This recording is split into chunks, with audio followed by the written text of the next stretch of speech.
Hiring is a lonely business. Posting jobs, sifting through resumes, interviews with unqualified applicants, being ghosted.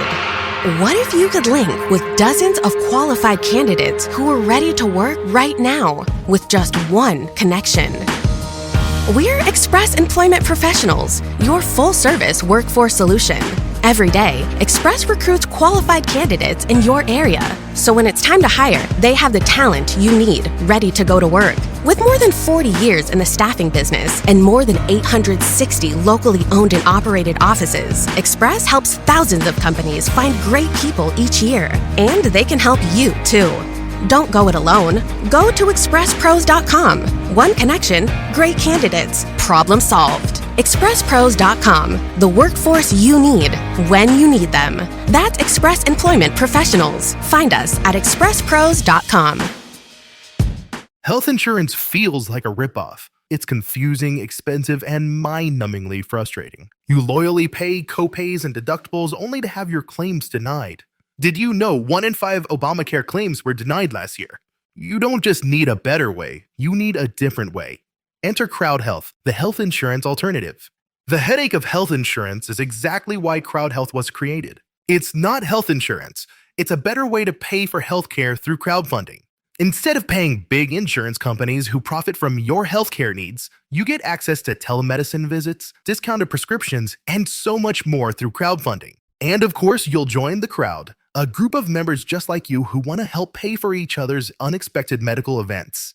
If you're sick of health insurance, try CrowdHealth. Get started today for just $99 per month for your first 3 months with code OPTOUT at joincrowdhealth.com. CrowdHealth is not insurance. Learn more at joincrowdhealth.com and use code OPTOUT. Hey, I'm Ryan Reynolds. Recently, I asked Mint Mobile's legal team if big wireless companies are allowed to raise prices due to inflation. They said yes. And then when I asked if raising prices technically violates those onerous 2-year contracts, they said, "What the f*** are you talking about, you insane Hollywood ass?" So to recap, we're cutting the price of Mint Unlimited from $30 a month to just $15 a month. Give it a try at mintmobile.com/switch. $45 upfront payment equivalent to $15 per month. New customers on first 3-month plan only. Taxes and fees extra. Speed slower above 40 gigabytes. See details. Hello to everybody who had their mind blown in the bonus content, because today's caller is weirdly a celebrity in this community, even though the large majority of this community probably does not know this anyway. It's Beautiful Anonymous. 1 hour, 1 phone call, no names, no holds barred. I'd rather go one-on-one. I think it'll be more fun, and I'll get to know you, and you'll get to know me. Hi everybody, Chris Gethard here. Welcome to another episode of Beautiful Anonymous. If you are not a person who likes a long intro, the intro on this one's pretty long today. I think it's about 13, 14 minutes. It's fun. I think you'll like it. But if you want to skip the intro, skip about 13, 14 minutes, you'll be good to go. I would just ask that you consider signing up for bonus content at beautifulanonymous.com, and otherwise, skip the rambling, get right to the phone call. Thanks so much for listening. Hi, everybody. It's Chris Gethard, and I just want to say hello. I want to say thanks for listening. I want to reiterate, as always, that I am so overjoyed to be here hosting Beautiful Anonymous, the little show that could, the show that keeps defying expectations and surviving, and I am grateful to be a part of it. I feel really in touch with that. I spent a few days last week at South by Southwest in Austin, Texas. It was a really great time. I did 6 comedy shows. I did some podcast tapings of Improv for Humans, Doug Loves Movies. I did some stand-up shows. And over again, I kept running into people who were Beautiful Anonymous listeners who approached me and let me know. And it's so cool. It's so cool to still be out there meeting people and realize it's not just me beaming my disembodied voice out into the world as I talk with someone who I don't even know what their face looks like. It's in many ways, like all art, about the receiver of it. I send, you receive. It doesn't exist without that. We're going to talk a lot about the nature of art in this week's episode. It's a cool one. I'll tell you more about it in a second. I also was able to give a presentation at South by Southwest about my day job, laughingtogether.org. And it's funny because I refer to it as my day job, but that would denote, like, sometimes, there's a part of me as an artist that's always ironically detached. It's like, oh, I got a day job. I love being able to build what I've been working on. We are actively now sending artists into schools. We've now done workshops in California, Pennsylvania, New Jersey, and New York. Like, that's for the first few months of just having launched. I'm feeling so good about getting artists out there and seeing the way that teachers respond to this, seeing the way that students respond to it, feeling the validity of knowing that by bringing some joy and some laughter and combining it with some research, that we're really able to allow artists to be a part of pushing to make school environments healthier for kids, to give kids more agency, self-empowerment, voices. And it's funny, we actually talk in this week's episode, and I'm just connecting this now because we just recorded the episode. We talk about some of my favorite art that's ever happened, which is the murals, that government-funded murals in post offices. Largely during the Great Depression, the government put artists who were out of work and started putting them to work, sending them all over the country to small towns, painting murals in post offices. And a lot of these would be things that tied into local history, that would allow people to feel a sense of pride in the place they were in. It existed in a public space like the post office, where in the 1930s, there was no email, there were no texts. If you were trying to contact somebody else, you went to the post office. So it was a place where people already went and instead of a blank wall, you made a part of their daily or close to it infrastructure, something that was beautiful art, and that on top of it was aimed at making them feel good about being who they were, where they were. That's a beautiful thing. And I'd like to think that in some small way, some of those ideals are showing up with the Laughing Together stuff. So thanks to everybody who came out to that conference. Conferences at South by Southwest can be notoriously underattended, and everybody sort of braces themselves for that. Ours was packed out and had a waiting list. Thank you a million times over to everybody who showed up, because I know there were a bunch of listeners there. Speaking of today's episode, we talk with an artist. She comes from a family of artists. She's also traveled the world. She's also gone to school for art, despite the fact that her family already had a thriving tradition of art and a business involving art. It's really cool. She's very, very focused on how she's a mom and a woman and how those things tie into the space of art. And we have some really cool, lovely conversations about them, and also some laughs along the way. Some laughs along the way, everybody. On top of that, I'll tell you that in the bonus content, there's a lot of great conversations. Thanks to everybody who has been signing up at beautifulanonymous.com. I can tell you that I like to be full disclosure. As of this recording, let me click refresh. We have 686 people who have subscribed to our bonus content at beautifulanonymous.com. That is underperforming expectations, but I'm choosing not to let that mess with my ego. I will tell you, I did see someone on the internet saying they felt bad for me when they heard what the numbers were. And I just want to say this. No one needs to feel bad for this guy. I've lived a lucky, blessed life. I'm continually amazed that I've been able to, yes, work really hard, and yes, take some chances, and yes, try to be original, but no matter what, lucky that I've been able to live this life I've led. Don't sit here and feel bad for me about something as silly as numbers. That being said, sign up at beautifulanonymous.com. It's a really great thing. I feel lucky about it. I think you'll like it. If you like the show, I genuinely think it's good. Anyway, I did want to put this out here. One thing that I didn't get to talk about with the caller is how to support the artists you find along the way. The caller mentions some initiatives she's a part of, some organizations that have given her residency to help start building things, and those are really incredible things.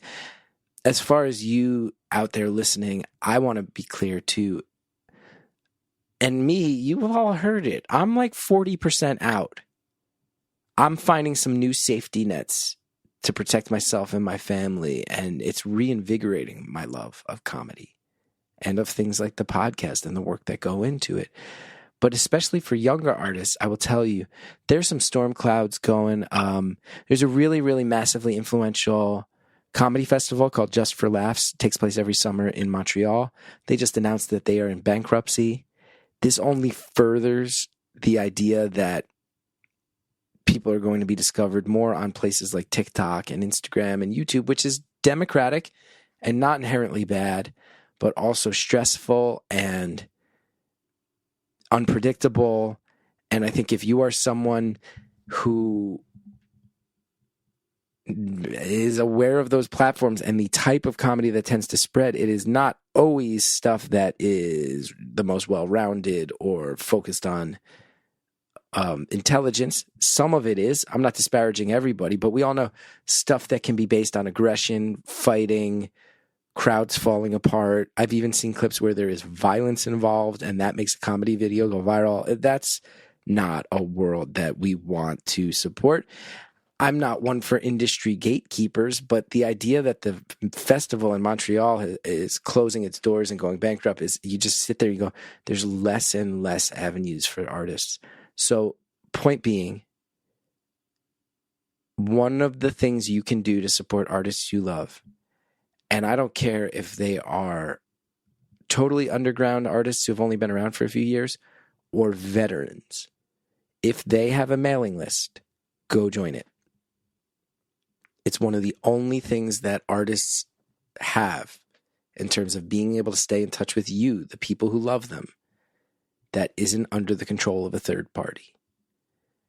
Facebook, Beautiful Anonymous, the Facebook community, I love it. There's 35,000 members about. We discussed the episodes. It's very chill. There's a lot of dormant members. There's a lot of active members.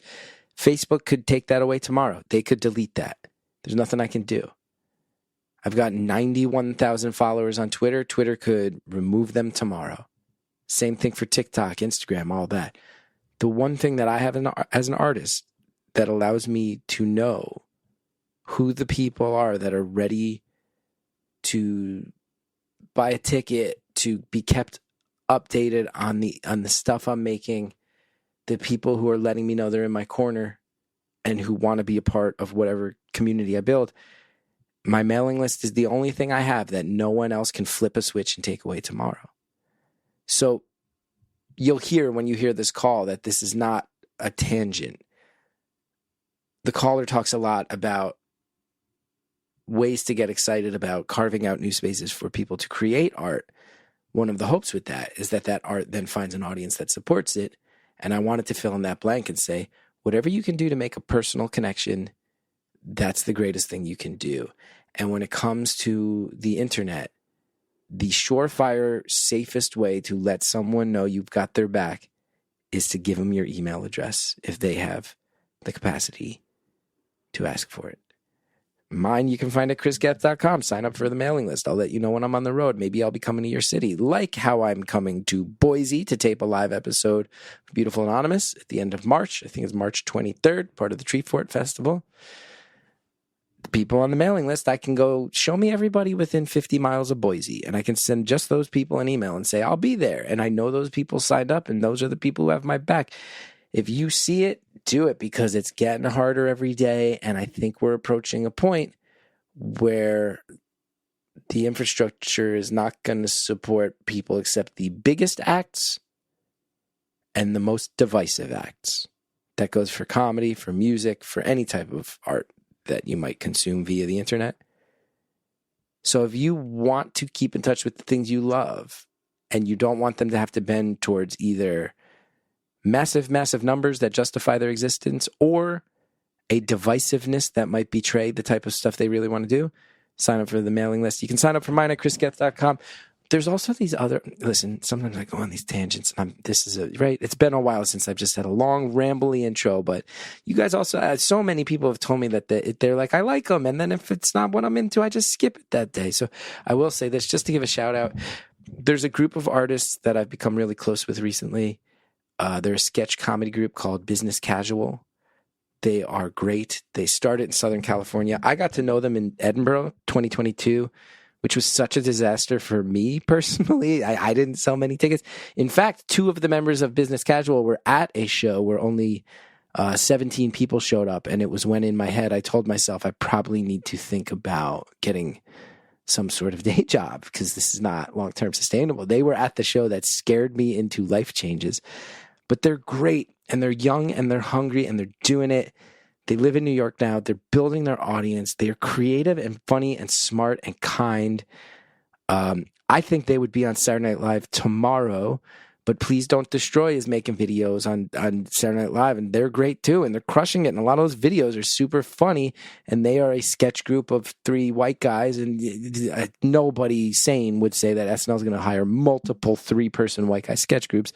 That being said, Business Casual, follow them on Instagram. I'm sure they have a mailing list. Get on it, because you're going to say, someday you're going to go and see them live or see them show up on TV after you follow me and go, Gethard told me about them, and he said these guys were going to fucking be the next big wave of comedy, and they're going to be.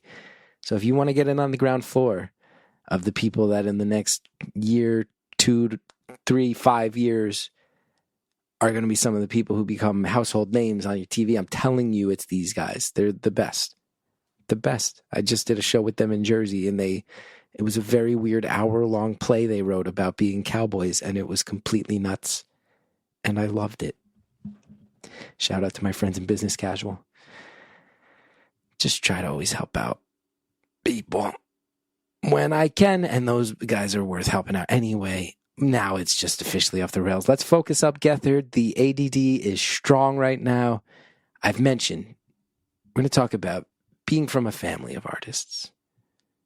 The motivation of why you make things, how you start to redefine your own community, how you start to build communities to help create more oxygen in the room for the people who don't have all the privileges and all the access points. It's a cool conversation.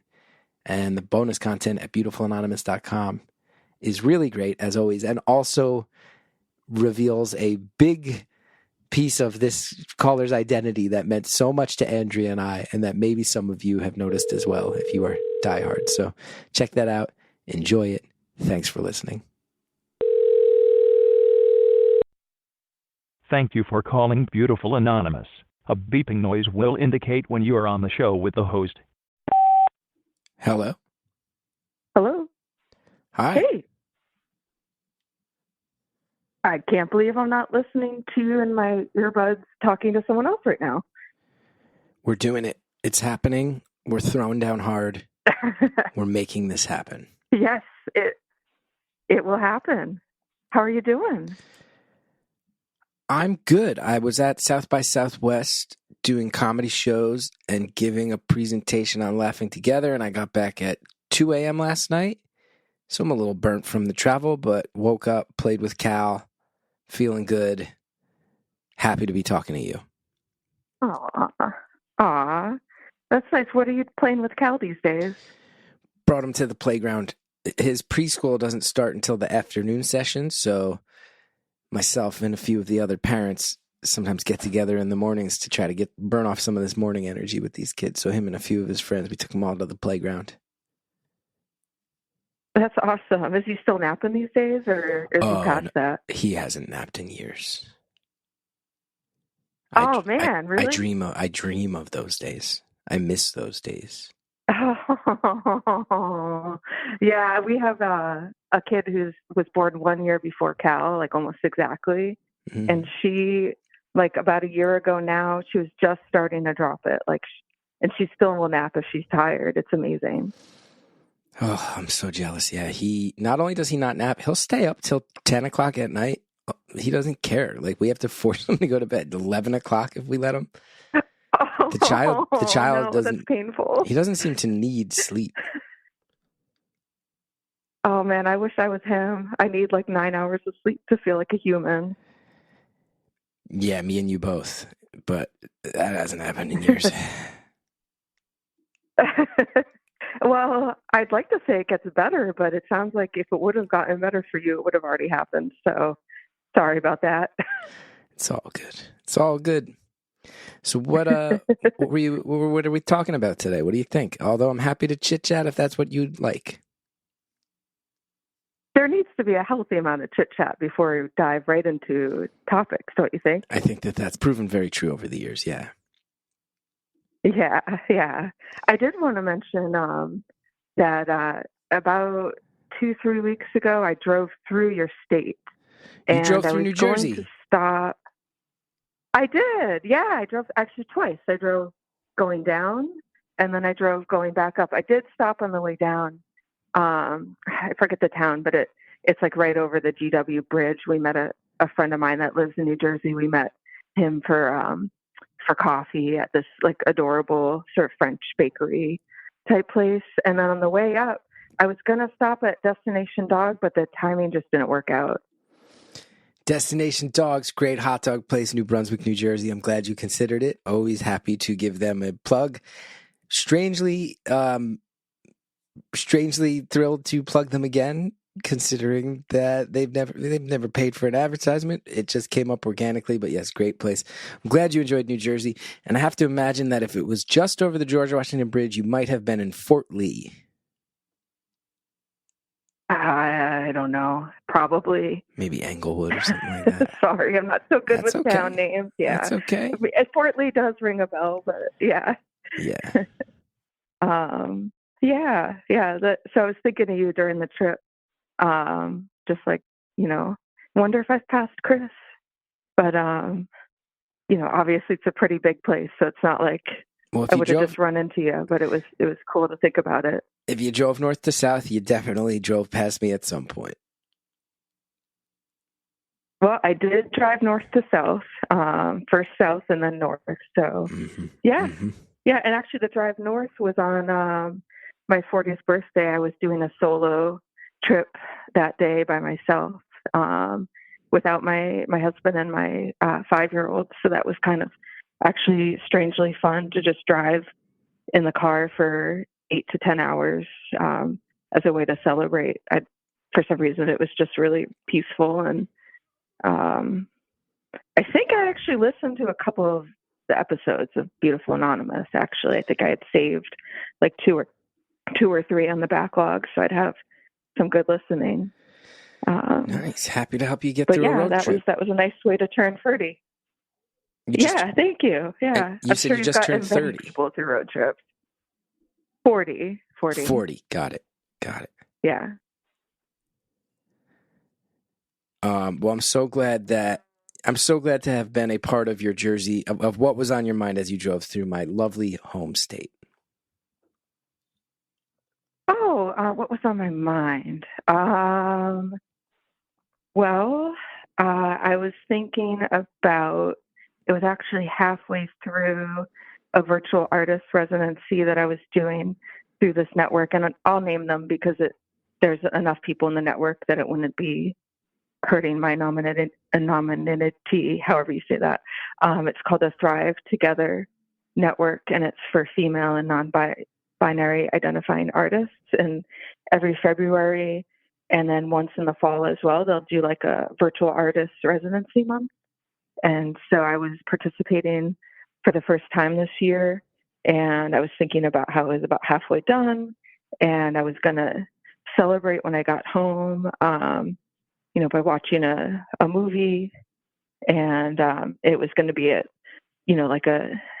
since I do have a family, it was going to be a night alone, so I was going to revel in that kind of quiet and enjoy that, which we don't often get. And yeah, that's what I was thinking of as I was driving through your state. All right. Love that. Well, happy birthday. Thank you. Welcome to the 40s. Congrats on the artist residency. Sounds very cool.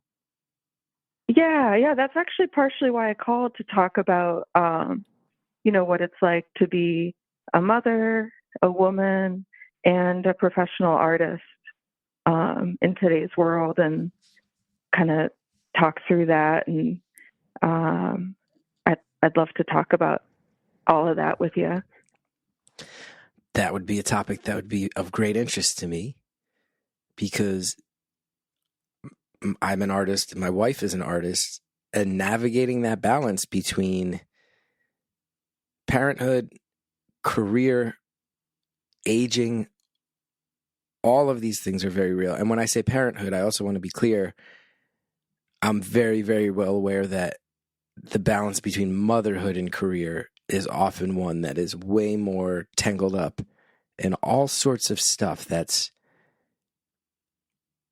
stressful and outdated, and I see it all the time. So yeah, I'd love to talk about that. Yeah, and I want to be clear. I use the word mother for me because that's how I identify. I do know mothers who will say they identify more as a parent, and that's the word that feels right for them.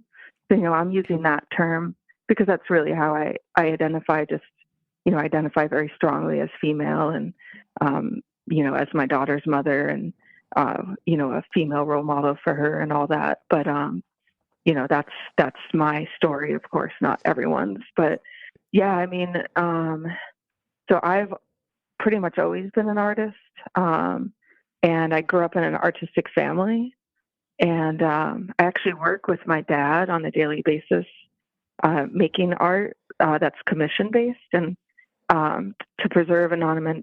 I can't say that word. Anonymity. To stay anonymous. Yeah. See, I still can't say it. Try it again. We're going to crush it. We're going to crush it. Let's try again. Oh no, Chris. You got this. Why? I believe in you. Okay. Anonymity. Did I get it? Think of it as a personified human named Anna. Nimity. No, anonymity. There you go. I solved that problem for everybody everywhere. Yeah. Okay. Yeah. All right. Now I'm going to be thinking of an Anna who calls herself Anna, and then now I'm going to be thinking anonymity. It's still closer than you were before. It's still improvement from where we were at the beginning. It is.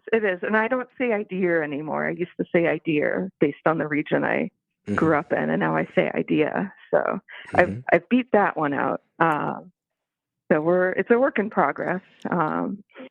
But anyway, to preserve my anonymity, I'm not going to say too much about the type of work my dad and I do together. But suffice it to say, we do commission art, and that is what I love, and I do it as, a great way to learn and be connected with him in the art world. But I also have my own artist practice outside of that too, in which around like a little bit after graduating from grad school,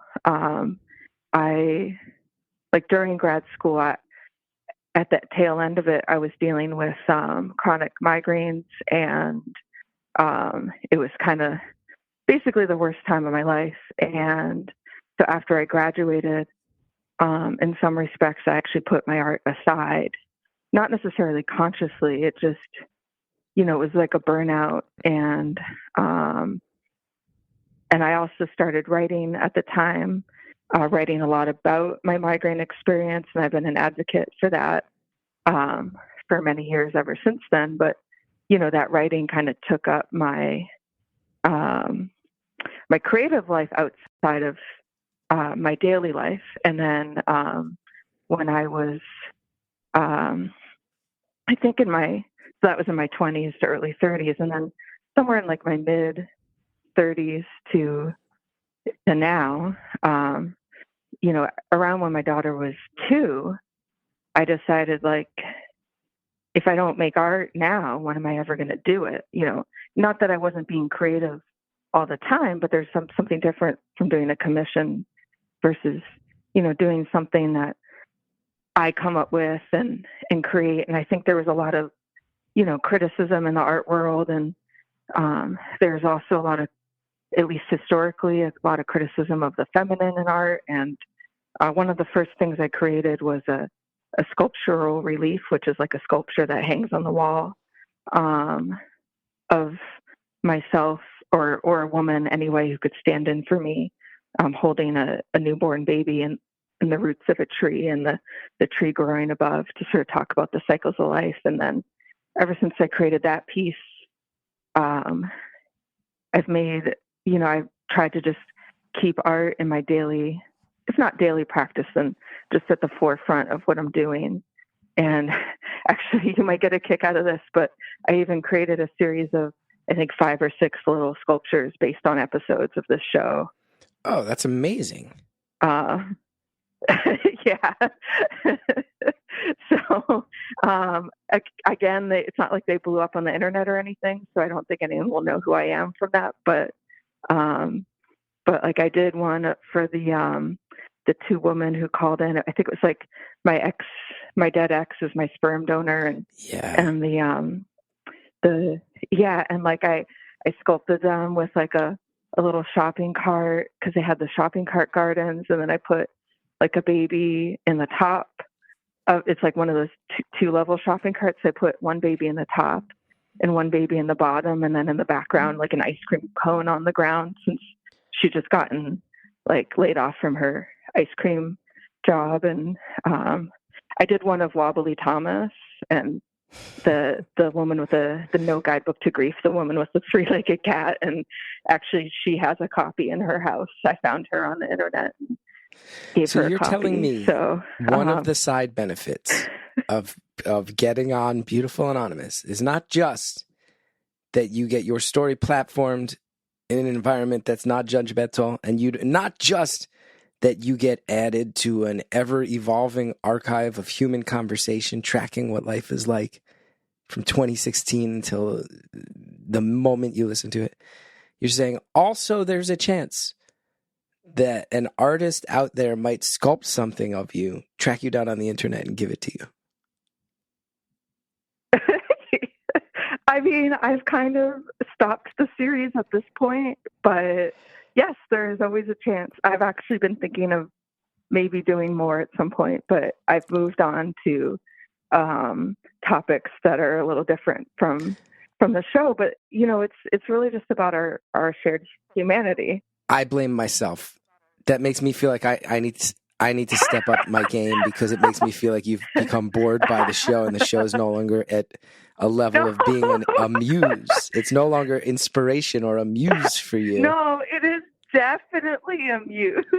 Nope, we gotta start. Listen, muse. Andrea, can we make a note, please, that we got to start getting some crazier stories that will inspire more art? Okay, Andrea's taking a note. Okay, yep, I can take the criticism. Well, if you ever are in touch with the shopping cart babies couple, let them know to connect them so I can send them a piece, because they're actually what inspired it. That story really touched me, like how they were hoping to have a family, and I don't know, just something about the spirit of that caller.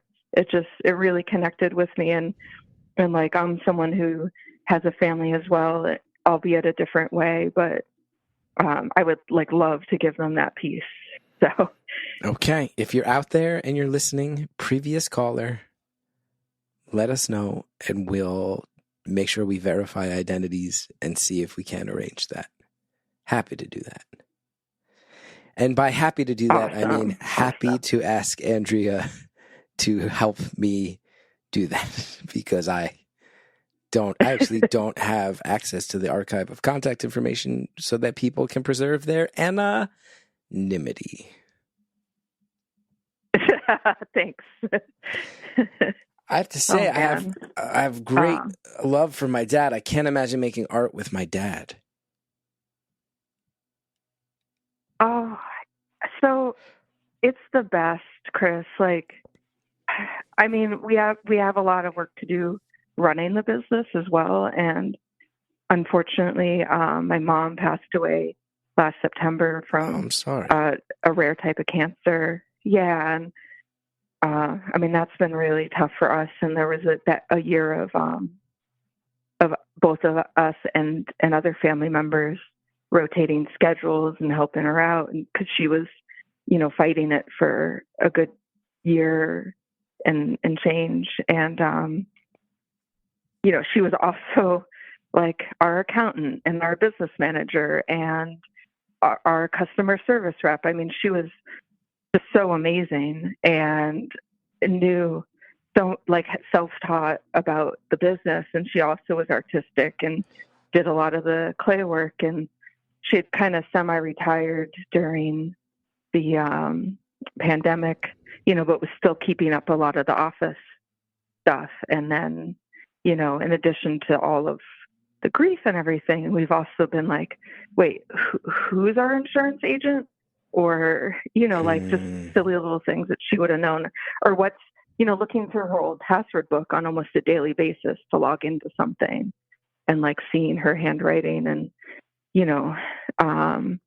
seeing how she managed it all and kept it all in her head, and, kept us running.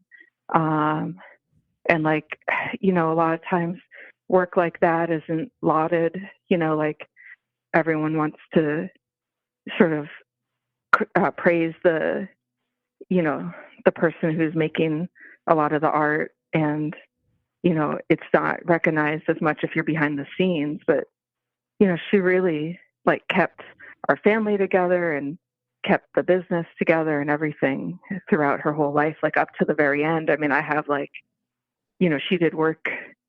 She wasn't doing as much at the end. She just really didn't feel well, but there's still like record of her emailing a customer or having a phone call with a customer or whatever, like a couple weeks before she died. So,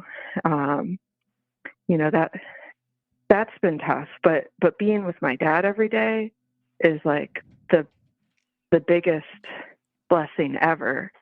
And, let me just see if I can grab him on the phone. When you get to talk to your dad? No names, but can you say hi to Chris? Can you say hi to the podcast guy? No names. Here, come here. I know he's running out the door. So yeah, Dad, don't use any names, but just say hi. Chris. Hey, Chris. How are you, sir? Good. How are you? I'm good. I was just telling your daughter that I'm finding myself jealous that you guys make art together. Me and my dad have never made art together. Oh, it's wonderful. Did you grow up in an artsy family? No, my mother was totally good with crafts and different art things. My father was totally non-artistic, but I guess I got my mother's genes. All right. I think it's so cool. It's so cool. Your daughter hasn't told me what kind of art you make, but I'm very intrigued by this. Oh yeah, no, we're keeping that on the DL, Chris. Okay. Okay. We're like a little famous. We're a little famous, not a lot famous, like sure, tiny famous, but yeah. I mean, if someone like really knew us well and they heard this, they'd know who we were. But we do public stuff, so it's seen, which is like not as nerve-wracking as you think it would be. Like whenever I'm creating, I'm just creating, not really thinking about who's going to see it. But yeah, my dad left, by the way. He had to go. I picked up on that. Yes, I picked up on that. And he has no idea who you are, but he's going to find out. So fair. That's fair. Your dad sends out a lot of good vibes. He's a good guy. Yeah. And like growing up with, a good male role model and a model of like a loving couple is, something not everyone gets. Like he and my mom, really always loved each other, even when they had disagreements. Now, I do want to make sure we talk about, you mentioned the crossover between motherhood and your art. Mm-hmm. Hearing that you're from this family that's super art supportive to the point where you all worked in the business together, incredible. I want to hear about how becoming a mom. Even my brother has worked. Really? He worked with us too, but he has his own business now. He's not an artist; he's a musician. But yeah, he has worked here as well. And my uncle also works with us. So there's a lot of family in here, and everyone else is like family. It's incredible. Yeah. It's incredible. I do feel very compelled to ask, how did becoming a mom change things in ways for the good for the bad, ways that you expected, and also, I imagine, a lot of unexpected ways. I'd like to hear about all of those. Let's pause there. I bet a lot of the people who listen to this show just went, how did becoming a mom change things? I think a lot of us have opinions on how becoming a parent changes things, especially if you're a fan of this show. We'll get to that and a whole lot more when we get back. Hi, everybody, specifically grown-ups. I wanted to tell you about the Cat in the Hat cast, which is a new podcast from our friends at Wondery. Wondery has been very supportive of Beautiful Anonymous, and I love that we get to tell you about so many of their shows. This show, by the way, is perfect for the whole family, and I know there's a lot of parents who listen. You're going to want to join the Cat in the Hat and your favorite Dr. Seuss characters as they get whisked away on a new adventure every week. Fish dreams of creating his very own polite and quiet podcast. That is until he gets a surprise visit to his Fishbowl podcast studio from the Cat in the Hat himself, and it becomes quite clear that the cat has other plans for the podcast. Those plans are not quiet. The cat may be disruptive, but it turns out he's also a great help. He gets fish out of all kinds of predicaments. This podcast bursts with music, silliness, rhymes, things that are going to entertain you while also entertaining the kids. The Cat in the Hat cast encourages us all to find fun that is funny in every single episode. You can sing along to songs, try your luck at Titanic tongue twisters, have some fun with wondrous wordplay, and most importantly, bring your family along for all of the adventures in the Cat in the Hat cast. Follow the Cat in the Hat cast on the Wondery app or wherever you get your podcasts. You can listen to the Cat in the Hat cast ad-free right now by joining Wondery Plus in the Wondery app or Wondery Kids Plus in Apple Podcasts. Hey, I'm Ryan Reynolds. Recently, I asked Mint Mobile's legal team if big wireless companies are allowed to raise prices due to inflation. They said yes. And then when I asked if raising prices technically violates those onerous 2-year contracts, they said, "What the f*** are you talking about, you insane Hollywood ass?" So to recap, we're cutting the price of Mint Unlimited from $30 a month to just $15 a month. Give it a try at mintmobile.com/switch. $45 upfront payment equivalent to $15 per month. New customers on first 3-month plan only. Taxes and fees extra. Speed slower above 40 gigabytes. See details. Thanks again to our advertisers. Now let's get back to the phone call. How did becoming a mom change things in ways for the good, for the bad, ways that you expected, and also, I imagine, a lot of unexpected ways? I'd like to hear about all of those. Yeah. Where do I even start? I mean, it's not something I thought of how it might affect me before she was born, except hoping I'd have the time. But I'd say maybe if I work my way from present to backwards, because she's almost 6 now, and it's been quite a journey, just in terms of learning to be a parent, and also how my creative practice connects to that rather than like fights with it.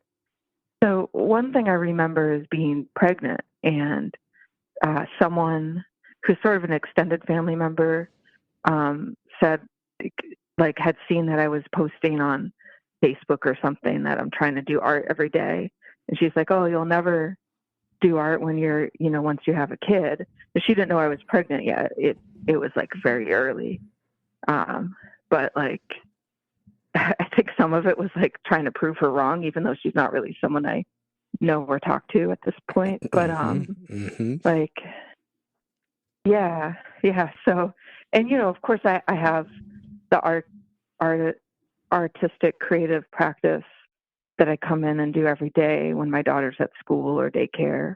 And that in of itself is a whole thing, a whole career. And it's also like a good way to feel creative. But when it came to trying to develop my own work, as I'd said, sometime a little bit before the pandemic started, but sometime around that year, I was like, if I don't make art, I'm never going to make it. And then I'm going to look back at my life and think like, what the heck did I do? Because if I look at like, 14-year-old me, 14-year-old me was making art every day, and it was like the coolest thing ever. And it was a huge part of me. And, as I had explained before, it had sort of dropped out. And, in the beginning, it was mainly making art at night after she'd gone to bed and, finding that time. And, I have a supportive partner who, really gets the idea of wanting creative projects. He's not an artist, but he has creativity of his own and things he works on his own. But he, also having that support really helps. But it was at first I was just making stuff at night.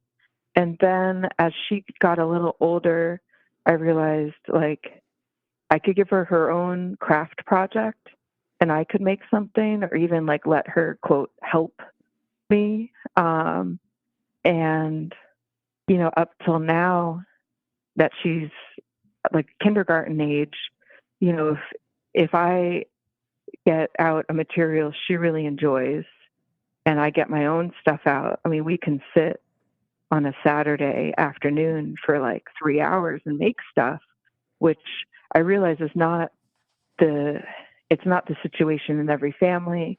Not everyone has the resources. So, I'm talking just from a little bit of a privileged perspective. Of course, I want to acknowledge that, but it's still been like knowing that I have a child and knowing that creates an economy of how I spend my time has really made me focused on how I spend it and really like sort of like a compass has really helped me see what's important.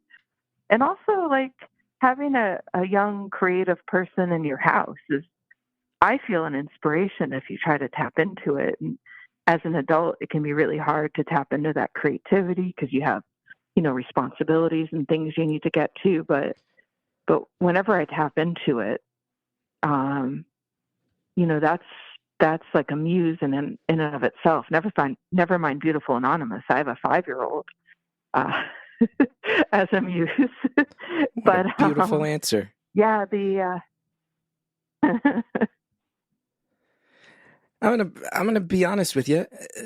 I'm finding myself getting a little jealous and bitter. What? Finding myself getting jealous and bitter. I don't want to hide my real reaction. I want to hear more about this. Well, my experience as an artist was that no one in my family was artsy, and I felt very strange and very like how do you go and do it? And like my career choices stressed everybody out. And you're describing a family that's basically like a multi-generational river where creativity has flowed from each generation to the next, both from your parents and your uncle and their generation, and now you're finding that the current even flows in reverse from your own child who inspires you, which is a lovely story. But I sit here and I'm like, man, my son literally called me dumb to my face earlier today, and no one in my family was an artist. So while I'm very, very blown away and I find your story beautiful, I also cannot hide my extreme jealousy at the culture you're describing because it sounds amazing. I think about that a lot. And like even in the art world, I mean, I'm talking openly about it now, but even when I was in school or whatever, I definitely played down like how artistic my whole family was because, I felt like it wasn't always fair, like other people were coming from backgrounds where they were not respected for what they were doing, which, I mean, there was never pressure for me to be an artist. I could have done something else if I wanted to. I don't know. I feel like my parents just did it right, where they just let me find my own way. In fact, something my mom said on her last day, I asked her if she had any advice about parenting, and she said to find what your child is interested in and encourage that, let them follow that. So, I feel for you, but like also think about how much you've done. Oh, for sure. And I'm mostly kidding. I don't need it to make... Yeah, I mean, I promise you do not need to give me a pep talk. I just wanted to express the jealousy. Man, but and I've then... always wanted to give a Chris a pep talk. I've always wanted to give you a pep talk. That's not great. If the show is if the callers of the show feel a need to consistently give me pep talks, this is not a good policy to set. The reason is though, it's because you don't always get how amazing you are. You really don't. Like, I'm fine. I'm fine. You have changed. No, I'm okay. You're awesome. Thanks. I feel pretty good about some of the stuff I've done. Other stuff, not as much. And ultimately, I'm fine. I think if there's anything I hang on to, it's that I've become pretty average. I think I'm pretty average in most ways. And I think I've settled into being even more average than when this show started. And that's a little bit of a secret weapon, but it's fine. And I promise you I don't need a pep talk. Well, it's very kind, especially as a fellow artist, to hear. And I mean it sincerely. Though, the thing is like, I think as an artist, being average is exactly where you need to be. I think because so. Then you understand what other people do. I mean, I feel like, okay, maybe I have like a talent for being able to see something and capture it, but like, everyone has a talent, and that doesn't elevate you or me or anyone above people around us. It's just something we can do in whatever, obviously we have different mediums, but it's something we can do.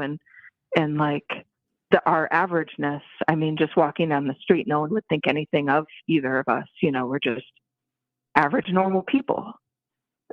Even though, you're more recognizable, but like, regardless, you're everyday people. And it's like with creating and with art, like I've really gravitated towards trying to capture that in a way that, it's not about like some high-minded philosophy or something people aren't going to get. It's like what everyone feels. Mm-hmm. That's what I do my best. I am interested. You brought up that we work in different mediums. So you're a visual artist. I'm a performing artist, yes. but there's mutual respect amongst all types of artists. I do have to ask, what are your favorite types of visual art? Are there artists out there that inspire you? Because especially within a family of artists, I'm left wondering how much it's interesting, right? Because a lot of people, I think it's probably more standard for people to have a little bit of my background, which is you are someone who feels a compulsion to participate in the arts, and then you have to go find your own way. And in general, people don't come from families of artists. To hear that you come from a tradition of artists is really beautiful. But I also wonder, does it keep outside influences away? Is it more internal? Like, are you doing something that's more akin to like a folk art or outsider art, as opposed to like a fine art that people who have gone to school to study and not necessarily just come up in a family? That's very interesting to me too. Yeah, that's a good question. So it's definitely more akin to what you'd call fine art, although I would argue that like folk art or outsider art isn't necessarily a label we need.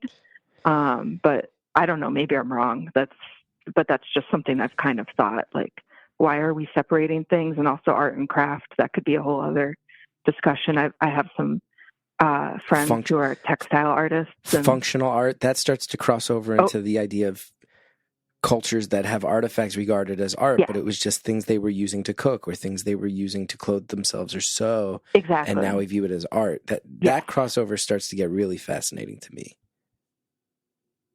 Yeah, and I can't speak to that as much because my mediums are more sculpture and painting and mixed media. But in terms of art influences, it was really important for me to go to school and study. And again, there's a level of privilege there. Not everyone can do that, especially it can be hard to justify thousands of dollars of debt for an art degree. So I'm really lucky, but although I would say to anyone who's not sure, there are cheaper ways to be exposed to the art world and get an art education. That was just the path that made sense for me.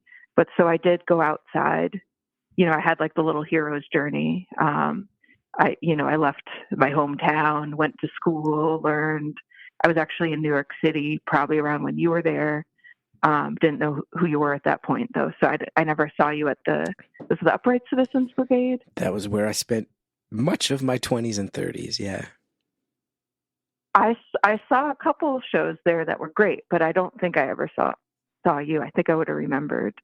But yeah, so I went off and learned, and there are definitely artists that influenced me. I mean, even from antiquity or the Renaissance. But I also am really inspired and feel empowered by the other artists that are contemporary to me, especially, although not exclusively, but especially the other female identifying artists that I communicate with and have friendships with. And, there's too many to name, but they range from all different medias.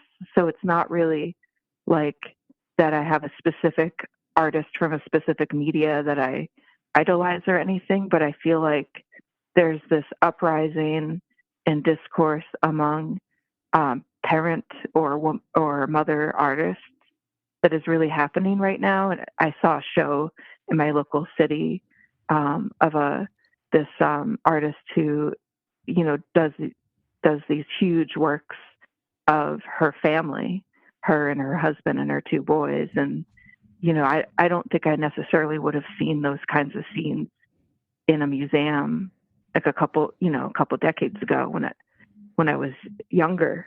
So that I just am really inspired by my fellow artists that are, also navigating parenthood and sometimes, also navigating being a woman, where even though I believe, and maybe someone will correct me on this, but I believe more women go to art school than men, but are still underrepresented in galleries. So I'm actually putting on a show with a couple other female identifying artists in my area, and it's part of an initiative called Taking Up Space, where we're trying to take up space around the world in galleries. I have to tell you, if there's ever been a podcast audience that wants to hear more about a blossoming movement of female artists leading the charge specifically on art that explores family, this podcast. So if you want to name names for any of these artists that are helping to build this network of artists out there that are starting to, I love that phrase, taking up space, as far as claiming that space. Honestly, I would encourage anyone interested to check out, first of all, especially come around April, May when the shows are happening, check out the hashtag Taking Up Space on Instagram. And then it's also part of the Thrive Together network. If anyone learns anything from this call, it's that I can't pronounce words. But it's the Thrive Together network is the network that leads it. You don't have to be part of the network to be in one of the shows, but normally someone from the network is an organizer at the very least. But yeah, it's all for female or non-binary identifying artists.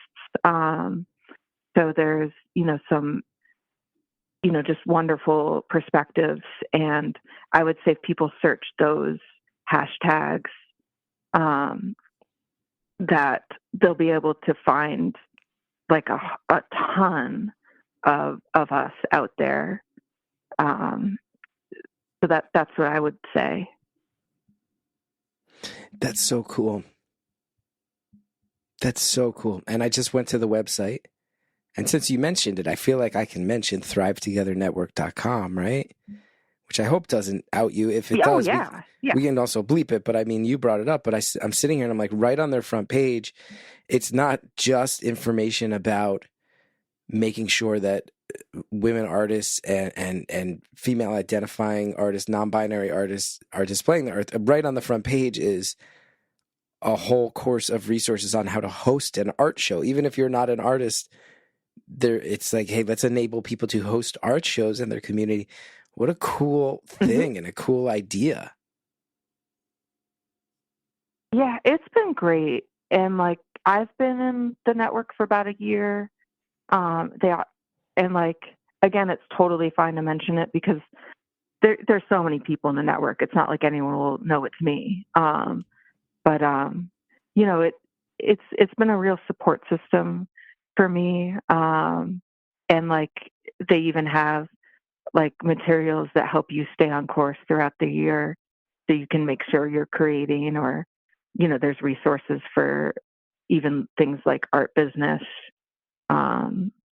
So, you know, I just have felt like, I mean, it is called the Thrive Together Network, and I felt like I've thrived since joining. And they say like community over competition, which, you know, there can be a lot of competitiveness in the art world. And so coming together with fellow artists and thinking about how we can raise each other up has been, you know, such a wonderful experience in contrast to some things I'd seen, you know, in the New York art scene or whatever. And I haven't been in touch with that scene for years because I don't live in New York anymore. But, you know, it's not always like awesome, especially being in the art world. So. No, and I feel like all corners of the art world, as you mentioned, you know, to hear that there are a higher percentage of women in art school than in art galleries. You sit there and you go,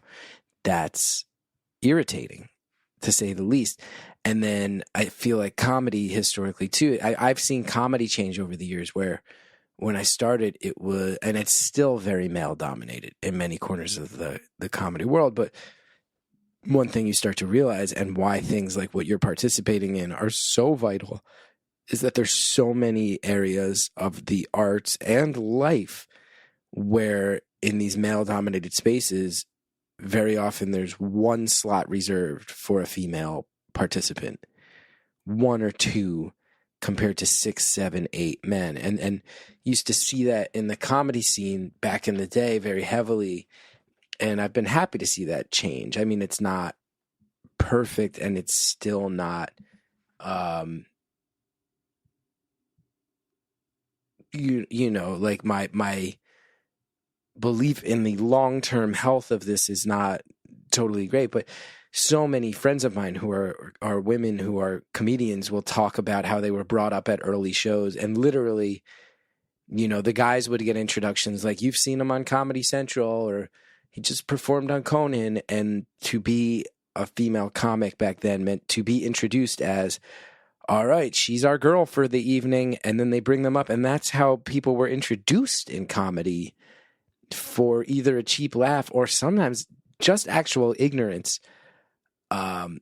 So to see that you're participating in something that goes, you know, has a stated mission of, let's shut all that static and noise out and just remove that from the equation. I think what's so incredible about that is that inherently, I would have to imagine that being someone in a space dominated by one type of person, when you're not that type of person, means a lot of your creative energy just goes towards fighting to survive and stay in the conversation or have your head above water. And when you remove the necessity to do that, you enable people's creativity even further, because they're not burning fuel from their tank just to figure out how to exist in a space where it feels like in general you are not welcome. That takes energy right there, and that energy is better spent towards your actual creative pursuits. We're going to go ahead and pause. So we've got some advertisers coming up, but I want to say I really mean that one. I really mean that one. Let's not overthink the idea of representation. Let's not oversimplify the idea of representation.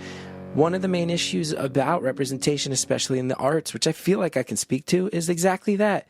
If you got to spend all your energy justifying that you should have a seat at the table, how are you going to be at the same capacity as everybody else when they finally give you a chance to sit down? It's not cool. Let's keep this conversation simple. Don't make people burn energy justifying their existence. Anyway, we've got advertisers. Check them out. Use the promo codes. It helps the show when you do. We'll be right back.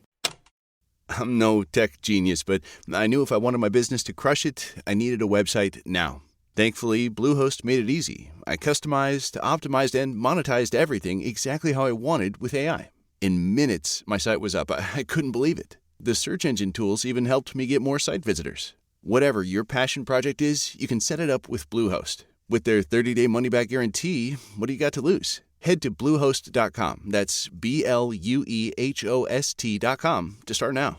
Admit it, you're sick of health insurance. You pay your part only to be denied. You don't need a better way. You need an alternative. Enter CrowdHealth. Instead of paying big insurance companies, you get access to telemedicine visits, discounted prescriptions, and more through crowdfunding. If you're sick of health insurance, try CrowdHealth. Get started today for just $99 per month for your first 3 months with code OPTOUT at joincrowdhealth.com. CrowdHealth is not insurance. Learn more at joincrowdhealth.com and use code OPTOUT.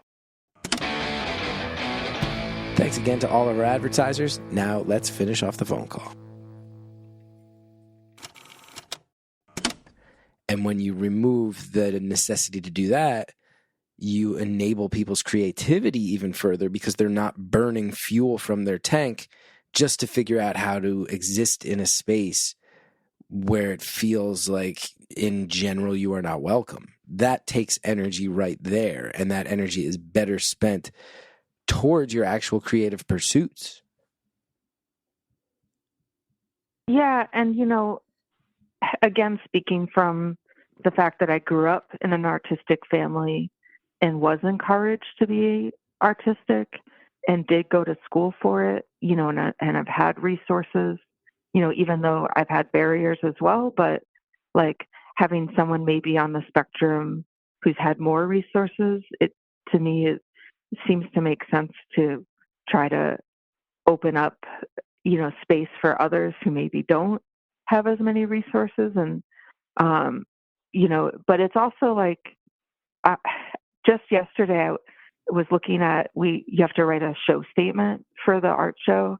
And I was looking at what we had written. It's me and 3 other organizers. And I realized we didn't name ourselves as organizers.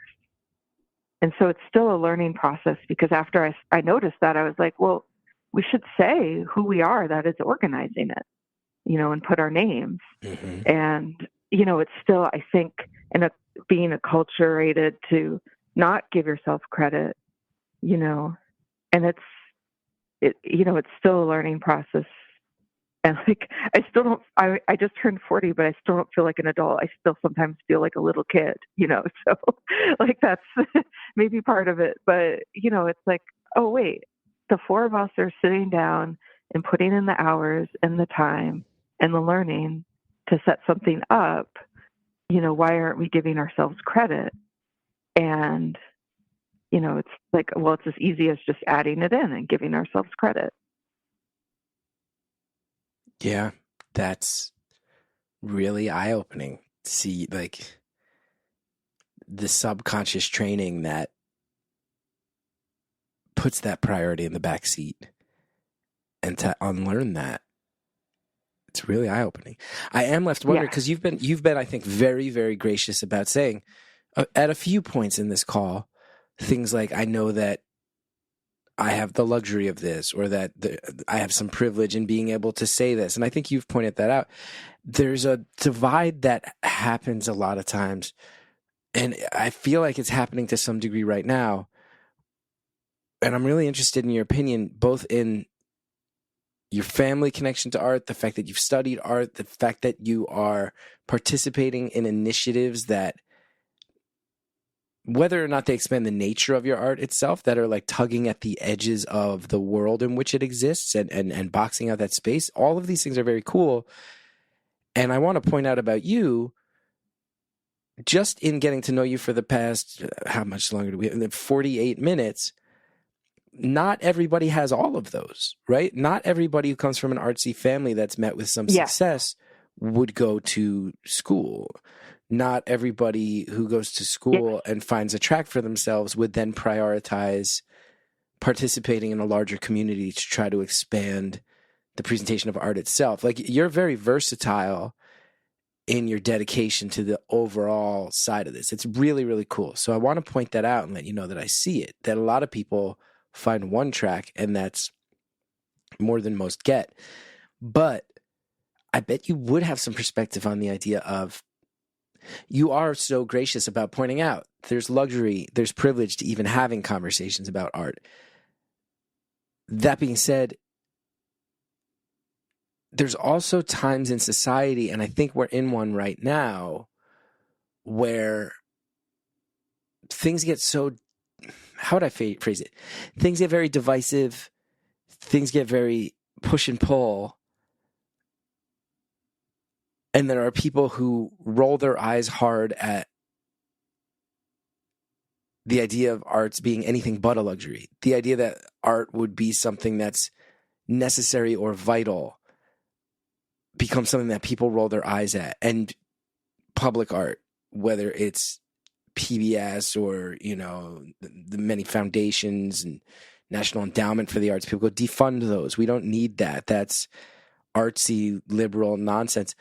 Being that you've looked at it from so many perspectives, from straight up the household you grew up in to expanding space for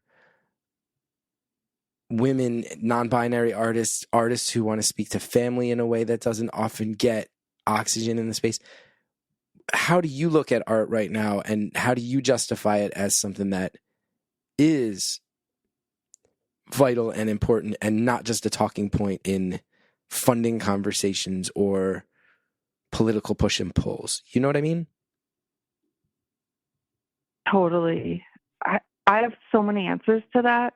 I mean, one thing is that there are things outside of art where I've still used creativity to give voice to an issue. I mentioned the migraine, dealing with migraines before, and I actually recently published a book that has to do with migraines, and I can't give more detail because, again, anonymity, which I think I killed at that time.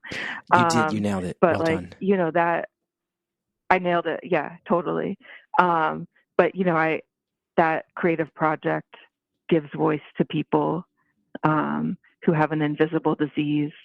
But then also, like, there was a woman who called, because we have a little bit of a store as well. She called to order a piece of art, and she was so taken with the beauty of this one little piece of art that she was ordering. She said that the world right now to her is really scary and really complicated, and you know, there's a lot wrong with it. And so if she's feeling overwhelmed by all that, she'll look at, like, she collects pictures of art that she really likes onto her phone, and she'll look at her phone and the pictures of art, and she'll just feel a lot better. And then my dad has always said, especially with public art, especially if it's for a veteran or other sort of service person, or, you know, a cause that's really important, is that he always wants to speak to people's souls. And, you know, it's that humanity.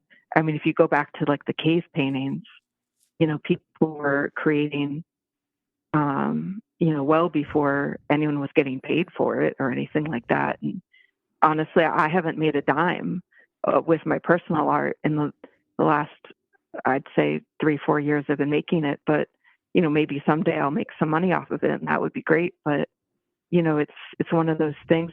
If even just one person receives the experience of looking at art and it makes their day better, then great. I mean, in terms of public spending and how much, you know, certain organizations should get versus others, you know, I I don't know the answer to that. Like, I feel like we need to make sure everyone in our country can eat and has a house and access to health insurance. And don't get me started on all that. But like, you know, beyond making sure we're doing things right, which is, you know, on a larger scale, like I obviously wouldn't have all the answers to that, but like, you know, on my own personal level, like, you know, I give time not just to art, but to volunteering and helping with people's, you know, issues with chronic invisible illness. And I just feel like, you know, art is one more piece in that picture of just feeding people's souls and just helping this life that we have, like, be enjoyable. You know, I mean, what's life without music? I mean, I can't sing for the life of me, but I listen to music every day, and it gets me through the good and the bad times.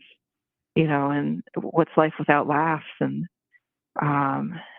or beauty or nature? You know, and so I don't know. I feel like I was given a gift. I can't say I'm like the best artist in the world, but I feel like I'm pretty darn good. And I have the motivation to make, and I have the desire, and so I'm going to make. What an answer. What a good answer. I think a lot, some of my favorite art, not even necessarily in what the art depicts, but in what it stands for, is I really have so much love for the post office murals all over the country, which were government funded during the Great Depression. The government would just send artists out to post offices in small towns and say, go paint a mural of something that's going to make people feel good during hard times. Sit there, I'm like, man. I love that. Imagine if the United States government still employed artists to go uplift working class people. Like, that represents something that we don't have anymore. From government funding of art to artists dedicating themselves to the working class and the working class embracing art. Like, all of these things are still things that happen. But sometimes we have that. To a degree, not necessarily at the federal level. Yeah, I mean, our commission studio has done stuff that's been funded by a city or a town to lift up people who are, you know, of working class and of all different races or ethnicities, depending on what the project is for. It's a work in progress. And you're sadly breaking up during something I'm extraordinarily interested in. Yeah, I mean, certainly, but it also usually takes someone who cares, you know, one person to champion it in a certain city or, but I'll have to look out for those post office murals. I'm sure I've seen them and haven't put two and two together. Oh, you'll become obsessed. And there's some artists who went on to, you know, I think some pretty notable renown who, during the hard times of the Depression, the way they got by was like, yep, you're going to go to Alabama and paint some murals in a post office because the Department of the Treasury is going to set aside some funds for it. And I sit there and I go, I sometimes kind of feel like, you know, fine art and the whole world of people spending millions of dollars on it is its own thing. And I sit here, I go, to me, I feel like one of the main reasons art should exist is to make regular people feel closer to each other and to themselves and to understand that they're not alone in their experiences. If that's not the whole point, I don't know what is. Yeah, I agree. But what do I know? How many minutes do we have left? 2 minutes and 49 seconds, but I could talk to you all day. I mean, we haven't even talked about invisible illnesses. English in Japan. Do you have any questions? Shoot. What happened? I taught English in Japan for 2 years. Any questions? Shoot. Imagine if that's what you wanted to talk about the whole time, and then we just got sidetracked on this idea of your history with art and your family's history with art and the nature of art itself, and then also Japan. But I also wanted to say, too, I mean, we could talk about that forever. We could talk about invisible illnesses forever. And did you say at some point that you're on the spectrum, man, yeah. or just that you are helping to work enable artists who are on the spectrum? No, I didn't mention that, although that is a cool cause. But I would say that migraine is a spectrum disease because some people get like a mild occasional attack, whereas other people, and I was in this camp at one point, thankfully no more, get daily or constant attacks. And then even worse than that, they'll get very debilitating attacks that don't respond to any treatment. So I would say migraine is a spectrum disease, and that people don't often realize that. So like if you have someone who say has chronic migraine and they're talking to a coworker, and I literally heard this story last week, and they're like, yeah, I'm not doing so great today because I'm having a migraine attack. And then the coworker will say, oh yeah, I woke up with a migraine too, and I took like an Advil and a ginger ale and I'm fine now. And what was really funny is they said the caffeine in the ginger ale helped. Well, ginger ale has no caffeine, but anyway. And for my friend who has chronic migraine, and even myself, who I no longer have as frequent attacks, an Advil and a ginger ale will do nothing. It's like we've tried dozens of medications to maybe find something that helps.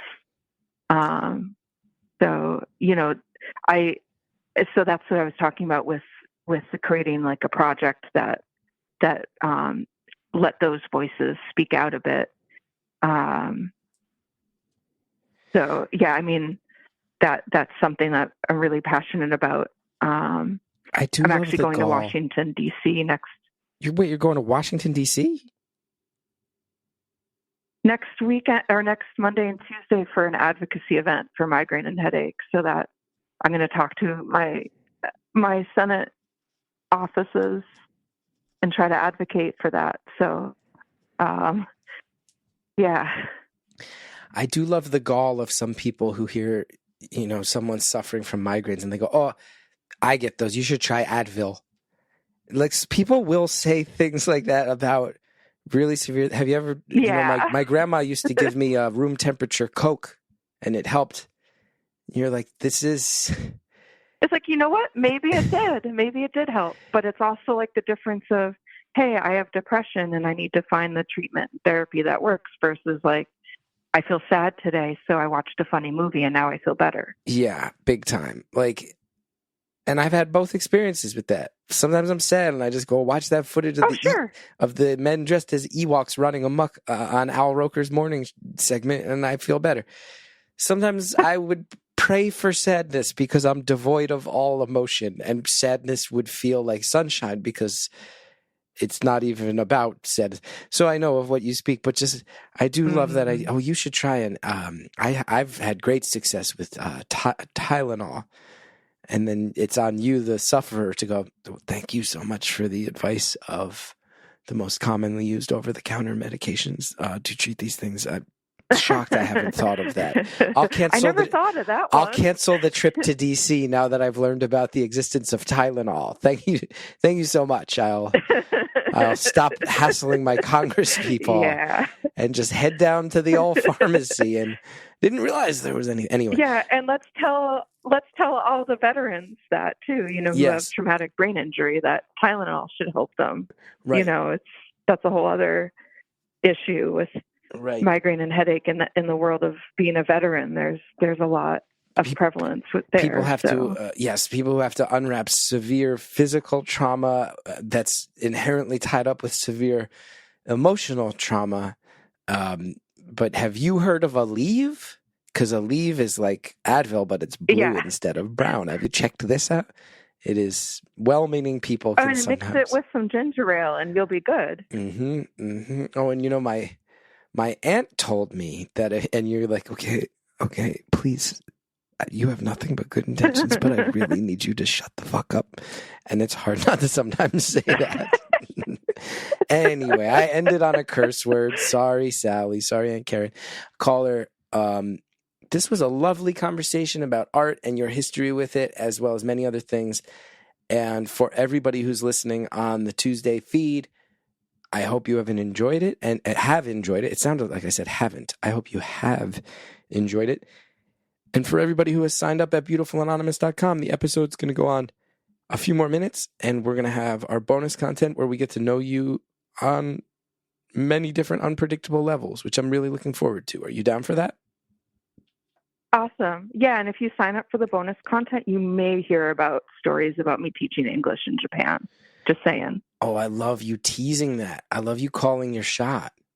I'll try to put it in. Yeah, I would love it if every caller started helping me out and trying to drive these subscriptions. Like, and Chris, I saved the real crazy stuff for the bonus content. Anyway, thanks for this. I am a subscriber, and that's awesome. The bonus content is the best.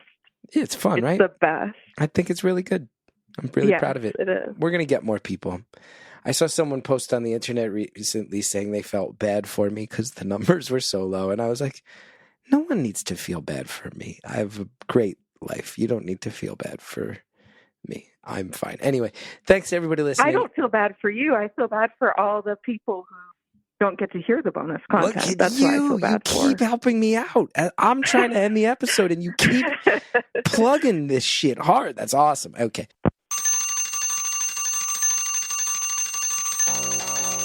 Caller, sincerely, I can't thank you enough. Thanks for calling. Thanks for sharing. Thanks for being so open. Thanks for having a discussion about art and specifically about women and moms and family people's place in art. It's got my gears turning, and I think I'm not the only one. Thank you so much. Thank you to the High Priestess of Beautiful Anonymous, Andrea Quinn. Thank you to Shell Shag for our theme song. If you want to know about me and places where I'll be on the road, go to chrisgeth.com. Don't forget, we have a voicemail line. Maybe we tape at times that don't work for you. Maybe you don't want to wait forever to get on.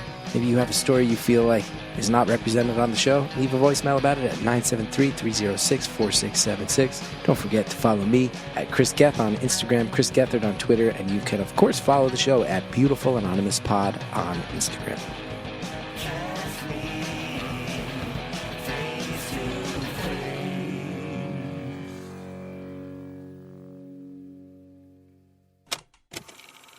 This week on Beautiful Anonymous Plus, here's some of what you'll get from the 5 questions. Now is it time to talk about the last time I pooped my pants? Oh, boy. We probably should just take that one off the list. Right? You probably should. It's come up so much. I know. It endlessly lands on that one. And I mean, we got to refill the tank on the questions anyway. Andrea and I have been talking about some fun ways to do that. And, but yeah, I think that needs to probably be the first one that we retire. I can't ask every caller when the most recent time they sharted was. You know what, though? It's been asked so many times that I've made sure I could remember what my answer was in case it was asked. Well, now I'm hoping we land on it, but I'm not going to manipulate it. Don't forget to sign up for Beautiful Anonymous Plus at beautifulanonymous.com. Health insurance feels like a ripoff. It's confusing, expensive, and mind-numbingly frustrating. You loyally pay copays and deductibles only to have your claims denied. Did you know 1 in 5 Obamacare claims were denied last year? You don't just need a better way, you need a different way. Enter Crowd Health, the health insurance alternative. The headache of health insurance is exactly why Crowd Health was created. It's not health insurance. It's a better way to pay for healthcare through crowdfunding. Instead of paying big insurance companies who profit from your healthcare needs, you get access to telemedicine visits, discounted prescriptions, and so much more through crowdfunding. And of course, you'll join the crowd, a group of members just like you who want to help pay for each other's unexpected medical events. If you're sick of health insurance, try Crowd Health. Get started today for just $99 per month for your first 3 months with code OPTOUT at joincrowdhealth.com. Crowd Health is not insurance. Learn more at joincrowdhealth.com and use code OPTOUT. From navigating headlines. Fentanyl poisoning more prevalent than COVID deaths, car accidents, and even suicide. To a proven strategy for success. If you do that every day, it changes the way you go through this world. That then translates into something physical as well as something chemical in your brain. Critical and relevant information to help you navigate through life. It leads to a higher degree of success. Fill in the blanks. Available on Apple Podcasts and Spotify.